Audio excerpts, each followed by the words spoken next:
Welcome to Flourish. I'm Diane Planidin, and you're in the right place if you're ready to create an inspired life. And we do so by working on our own personal development, so we can be strong role models for those who have a mentor, and especially strong for our own personal well-being. Well, today is the day that we get to fire up the source at long last.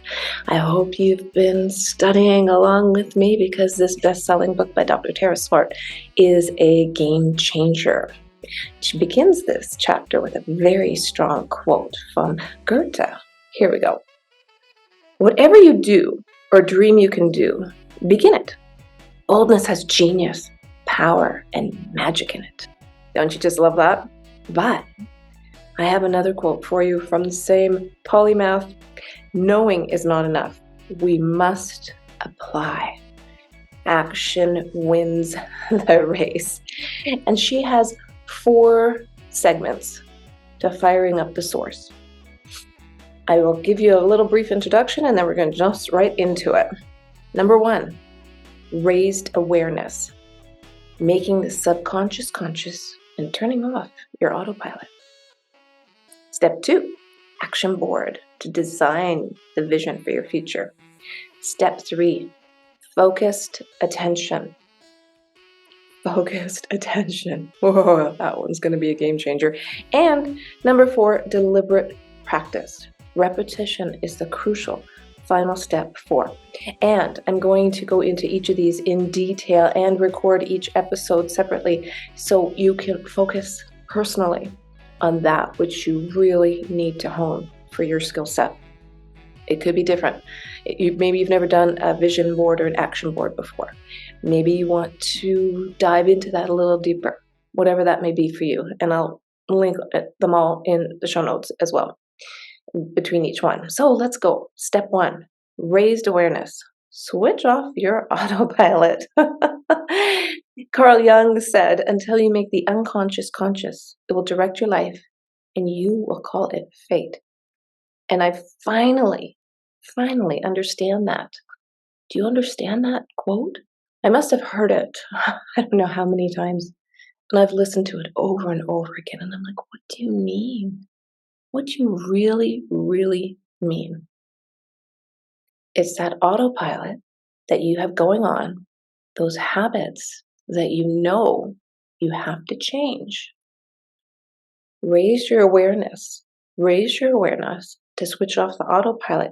Turn off the bad habit autopilot and trade it in for a good one. But how do you do that? Well, she begins the chapter talking about how when we're very young, different things imprint upon us. And if you're carrying that baggage with you wherever you go, looking over your shoulder and throwing it down at the next place or the next person or the next relationship or the next job, whatever that is, it's time to let go. It's time to let go of that. And maybe you're not even aware of it, but that's why you have to raise your awareness. You have to dig down to build yourself up. And she says, the models we have for what family, love, and self mean to us are set early on by our primary attachments, but their biggest influence comes as a result of the way we internalize these attachments, experiences, and beliefs, then imprint them onto other relationships and situations as we move through life. So what is imprinted on you? Abundant thinking? Money flows easily and readily towards you? Your life is full. You're grateful. You have happiness. This is a daily habit you have to work on. Daily. Because you have this powerful voice inside your head that's trying to stop you from what's going to make you a better person. It's just called survival mode. And that's the lowest part of the totem pole, isn't it? Or pyramid, whatever. You come up with the analogy that works for you. But it's only the first stepping stone. And these things trigger us. Our little ghosts can trigger us. Our little gremlins, our little devils on our shoulder can haunt us, right? So you have to start to make small changes that can adjust these subconscious reactions over time. This is how you start to take charge of your future. And those ghosts live on your dark side. And those ghosts can be your family. Maybe you're going to have to mentally let go of some of that. Secrets. Beliefs. What were overriding beliefs in your family? Values. Boundaries. We all carry a little bit of that. And you know what is funny? This works both ways. Because when I was growing up, I thought we were a very wealthy family. My parents provided for us, but we were middle class, which is just fine. Thank you very much. But they made special things, special occasions. And by doing so, I had a firm belief that we were so wealthy. We were, I don't know, I didn't know what a millionaire was back then, but things like going out for dinner to a restaurant, that was special. Having a pop or a bag of chips, that was special. Those were treats. Those were indulgences. And as a result, my belief was not limiting. It was full of abundance.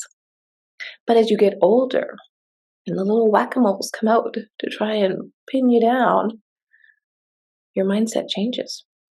And the opposite is true. Maybe you didn't grow up thinking you were in a wealthy family, or maybe you knew you weren't in a wealthy family. Not like me, just naive, right? But you have a choice to reset your mindset, to let go of that ghost and lift your spirits high. So let's begin today. Let's begin taking charge of our future. Let's start each morning with a serious intention on doing so. And here's what she has to say. With something as complex and interconnected as the networks in your brain and the way this influences your behavior, knowing where and how to start taking control can feel overwhelming.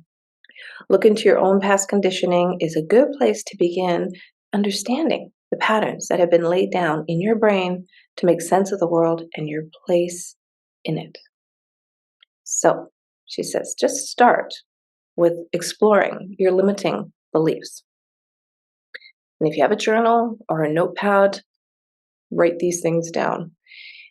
Write down what you think your limiting belief is. And she gives an example here. I'm not the creative type. I find it difficult to meet people. I am not, or I can't. Fill in the blank. And then she says, take each sentence in turn and ask yourself the following. What is my evidence for believing this? Write these supporting statements down. In the third column, write down the evidence against this statement. Is it true in an objective sense? Is it true? And number 4, now ask yourself how helpful these beliefs are for your happiness. Yes, indeed. Consider what these beliefs add to your life and how they impact on your behavior and happiness. Do you want to hold these beliefs about yourself? If you don't, could you let go of them? What would help you to begin this process? Think back to your intention, your big picture goal. We started out with that in the beginning, didn't we? And visualize how changing these beliefs is likely to affect you achieving your big picture goal. And after you give yourself this exercise, you're going to be in shock. You are going to be in shock. You are going to be like, why on earth would I ever think that about myself? Why on earth indeed? You know better. You know better. No more victim mode. No more woe is me. No more I don't have the time, the energy, or the desire. When you start writing things down and you have to face them every morning in your intentions, in your mantra, as you meditate and digest on these things, you have no limits. Your beliefs are the only limitation you have. And it's really absolutely fascinating. And I really encourage you, if you're just jumping in on the show right now, go back to the first episode on this playlist. It's all about the law of attraction and the science behind it. And that will make you a believer for sure. So this raised awareness, how do you reframe it? How do you move forward when you have this lack mindset? Haha. She says, focus. Change your focus.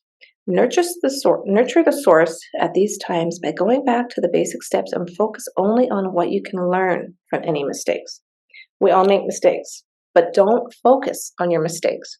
Focus on what they have taught you. We all learn from our mistakes. She goes on to say, this is a good time. Yeah, this is the perfect time, in fact, to start a list of things you love about yourself. Write positive things in your journal. I love my independence, my creativity, my kindness, my vulnerability. Read your list of things to love regularly and remind yourself that you have disrupted the self-limiting beliefs whenever they pop into your head in the future. Put this technique of being able to challenge your own thinking into your toolkit until the time when it comes naturally to you, and it will. So anytime you're starting to feel, woe is me, you go back and you look at your achievements. It's like, oh, hey, I actually did pretty good. And if you're young or just starting out or just resetting your mindset, you're just beginning, maybe you have to dig back to one super awesome thing you did or got to do. Maybe you were the lead in the school play or something in grade 2. Like, who cares? These are achievements. These are your personal gold medals, your personal ones. And I'm going to give you, for instance, which is kind of a funny one for me. I grew up on a farm, and every fall, all the pruning would take place. And then after the pruning took place, well, my dad did the pruning, and then I went out and I'd gathered all the cuttings on the tractor, put them on the back, and you think, well, that's a great achievement. No. Here's the good part. So my grandparents were with me that day, and I parked the tractor on a little bit of a slope. A little bit. What do you think happened? It started to roll down the hill. And I was young and naive, and I just ran after that tractor, and I jumped on it, and I stopped. Now, crazy, dangerous, foolish child could have been killed. Maybe not by a rolling tractor, but could have been injured. But instead of looking at it that way, I'm like, wow, I saved the day, didn't I? That's kind of cool. Wherever you need to draw it, just do it. Just draw from your memory, because there's good things out there. So make that list of achievements. Make that list of the things the things you feel grateful for. Make a gratitude list. It's a great way to prime your brain to notice when good things happen. And I'm going to reiterate this, write it in your journal. There's power in paper. Power. And if you do not have paper and pen, draw it on a mirror. wherever you need to be. Be honest with yourself about your emotions, motivations, and behaviors. And before bed tonight, spend a couple of minutes, she says, writing down some of the thoughts about your day in your journal. Then note 3 positive actions you have made each day to help nurture the source and create your ideal future. And she says these can be anything, like as small as you like, from strengthening your emotional intelligence by thinking about a problem from another person's perspective, to going for a mindful walk or reaching for a novel instead of your phone after dinner. Shake up your autopilot and question your default settings. Remember, we're raising our awareness, right? And each week in your journal, she says you should also choose 3 aims for the week. Choose a relationship aim, a work aim, a personal development aim. Some of these should be for you quite achievable small steps on the way to your big picture goals. You'll already have strong ideas about what these 3 big picture goals should be, and the rest of what we're going to talk about will help you develop them even further. So she gives some tips here about relationships. Make an effort to listen actively more often to colleagues or your partner. Big picture goal could be develop my emotional intelligence and empathy to strengthen key relationships. But that micro goal is making an effort to listen. Work example.